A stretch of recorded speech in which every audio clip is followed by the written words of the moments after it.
بسم اللہ الرحمن الرحیم۔ عزیز طلبہ، السلام علیکم ورحمۃ اللہ وبرکاتہ۔ 12ویں جماعت میں سبق مجسمہ کے الفاظ معنی ہم دیکھ چکے تھے۔ مصنف کے تعارف کے بارے میں بھی ہم نے جان لیا تھا۔ یہ ایک افسانہ ہے۔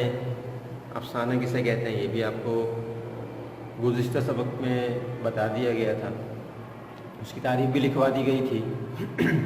امید ہے کہ وہ آپ نے نوٹ کر لی ہوگی، اس کو یاد بھی کر لیا ہوگا۔ افسانہ نگاری کی تاریخ بھی ہم پڑھ چکے ہیں۔ افسانہ کسے کہتے ہیں، افسانہ نگاری کیا ہوتی ہے۔ اس سبق کے جو مصنف ہیں غلام عباس صاحب، ان کا تعارف بھی ہم نے پڑھ لیا تھا۔ اب ہم اس سبق کا خلاصہ سمجھیں گے۔ خلاصے سے متعلق بھی آپ کو پہلے سمجھا دیا گیا تھا کہ خلاصہ کہتے ہیں کسی تحریر کو سمرائز کرنا، مختصر کر کے لکھنا، اور اس کے لکھنے کا طریقہ بھی ہم نے سمجھا تھا کہ اس طرح لکھنا کہ اصل جو تحریر ہے وہ اتنی طویل تو نہ ہو جتنی وہ ہے، لیکن اس کی جو اہم باتیں ہیں وہ ساری اس میں خلاصے میں اسی ترتیب سے شامل ہو جائیں اور جس ترتیب سے سبق میں موجود ہے۔ یعنی جس ترتیب سے سبق شروع ہوا ہے اور جس ترتیب سے ختم ہوا ہے، ہم اسی ترتیب سے اس کی ابتدا اور اختتام کریں گے، لیکن اہم باتوں کو اچھے انداز سے مختصر کر لیں گے۔ خلاصہ جب ہم سنیں گے تو ہمیں اندازہ ہوگا کہ سبق میں سے کون کون سی باتیں ہمارے سامنے آئیں، اور خلاصہ پڑھنے کے بعد ہمیں مکمل مضمون سمجھ میں آ جائے گا۔ اس سمے خلاصہ نگاری کا طریقہ بھی سمجھ میں آئے گا کہ ہمیں کس طرح خلاصہ لکھنا ہے۔ اس کے علاوہ سبق جن کا خلاصہ بیان کیا جائے، اس سبق کو 2 سے 3 بار پڑھ لیا کریں۔ اس پڑھنے سے بھی آپ کے ذہن میں کافی چیزیں محفوظ ہو جائیں گی اور ان کا خلاصہ بہت اچھے انداز سے کر سکیں۔ تو سبق مجسمہ، اس کا خلاصہ اگر ہم دیکھیں تو ہم اس طرح کہیں گے کہ سبق مجسمہ غلام عباس صاحب کی تصنیف ہے،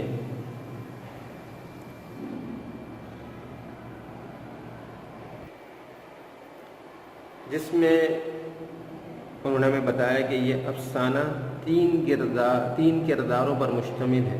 اس میں 3 کرداروں کی کہانی بیان کی گئی ہے اس افسانے میں، یعنی جو پورا افسانہ گھوم رہا ہے وہ 3 کرداروں کے درمیان ہے۔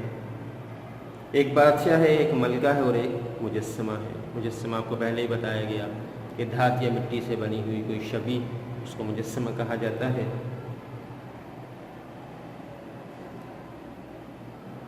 سبق میں بتاتے ہیں کہ بادشاہ جو ہے اپنی ملکہ سے بہت زیادہ محبت کرتا تھا، اسے دیوانہ وار چاہتا تھا، اور وہ یہ چاہتا تھا کہ ملکہ بھی اس سے ایسے ہی محبت کا اظہار کرے، ایسی ہی محبت کرے جیسے کہ وہ خود کرتا تھا۔ لیکن ملکہ صرف اس کا ادب و احترام کرتی تھی، یعنی بہت ہی فارملٹیز والا انداز جو ہوتا ہے وہ بلا تکلف اظہار محبت اس کی انانیت کے خلاف تھا۔ یعنی ایک انا سے بھرپور عورت تھی، وہ اس کو اپنی انا کے خلاف سمجھتی تھی کہ وہ بادشاہ سے اپنی محبت کا اظہار کرے، اور وہ بادشاہ کا ہر حکم بجا لاتی، یعنی نافرمانی نہیں کرتی تھی، فرما بردار تھی، مگر والہانہ فرفتگی اور ناز و انداز دکھانا اس کے بس کا نہ تھا۔ جبکہ بادشاہ یہی چاہتا تھا کہ وہ ایک گھر میں جس طرح میاں بیوی رہتے ہیں اس طرح وہ ایک بے تکلفانہ زندگی ہو۔ اس کے علاوہ ان کی کوئی اولاد بھی نہیں تھی، اور اولاد نہ ہونے اور ملکہ کی تسنہ سے بھرپور فرما برداری سے بادشاہ اکتا چکا تھا، اسے یہ چیزیں بری لگتی تھیں۔ گرم جوشی سے عاری ملکہ نے ایک بار یہ تک کہہ دیا کہ بادشاہ اولاد کی کمی محسوس کرتا ہے تو دوسری شادی کر لے۔ آسان سا علاج بتا دیا اس نے، اور چونکہ بادشاہ ملکہ سے بہت محبت کرتا تھا، چنانچہ اسے اس بات سے اور زیادہ دکھ ہوا کیونکہ اسے ملکہ کی بے پناہ محبت چاہیے تھی، اولاد نہیں۔ اس لیے اس نے دوسری شادی نہ کرنے کا فیصلہ کر لیا۔ ملکہ کو بھی یہ اندازہ نہ تھا کہ یہ مشورہ کتنا آسان تھا، لیکن دوسری بیوی برداشت کرنا کتنا مشکل ہوگا ملکہ کو اس کا اندازہ نہیں تھا۔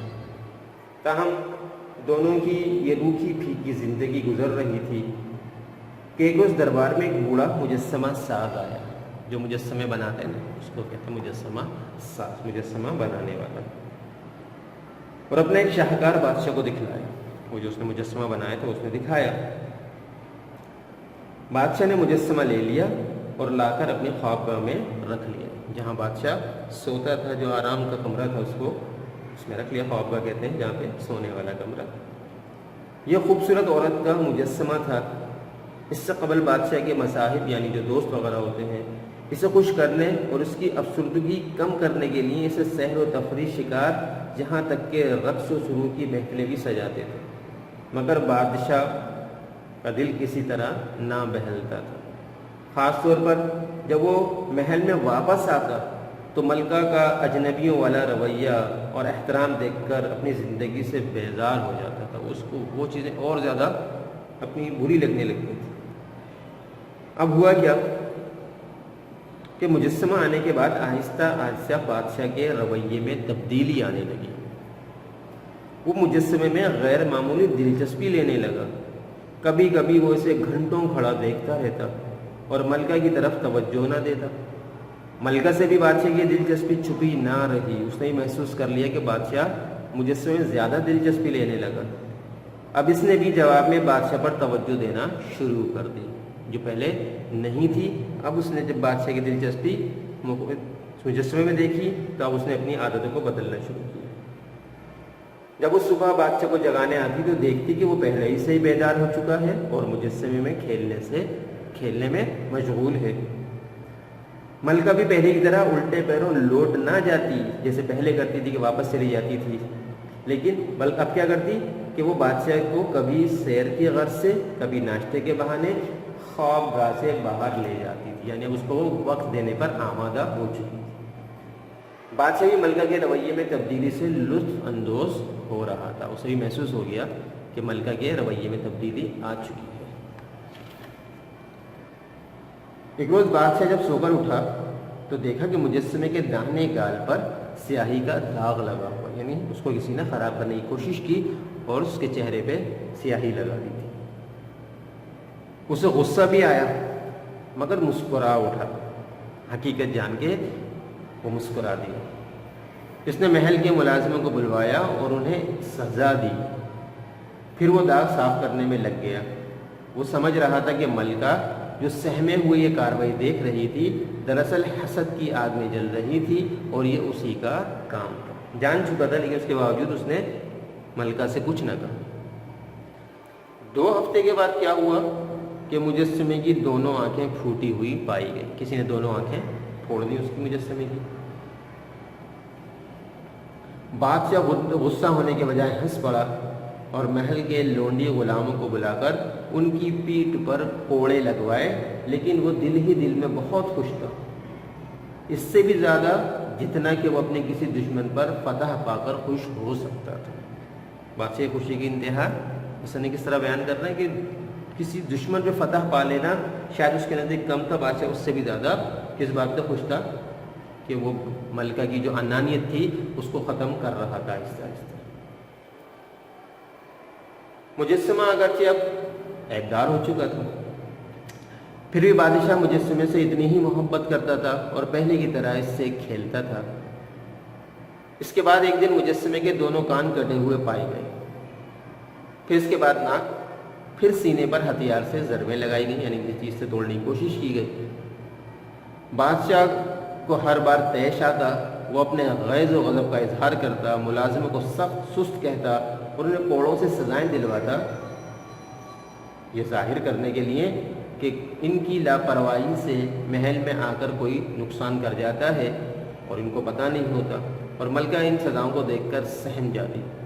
بادشاہ بھی دل ہی دل میں یہ سمجھ رہا تھا کہ دوسری بار شادی کا مشورہ دینے والی ملکہ سخن کیا برداشت کرتی، وہ مجسمے کی محبت نہیں برداشت کر پا رہی اور رقابت اور حسد نے اس کی انانیت کو توڑ پھوڑ دیا ہے۔ اب وہ اس بات کا انتظار کر رہا تھا کہ کم ملکہ کی انا بالکل ختم ہوگی اور وہ اپنی والہانہ محبت کا کھل کر اظہار کرے گی۔ ادھر وہ مجسمے سے اپنی دلچسپی، محبت اور کھیل اسی طرح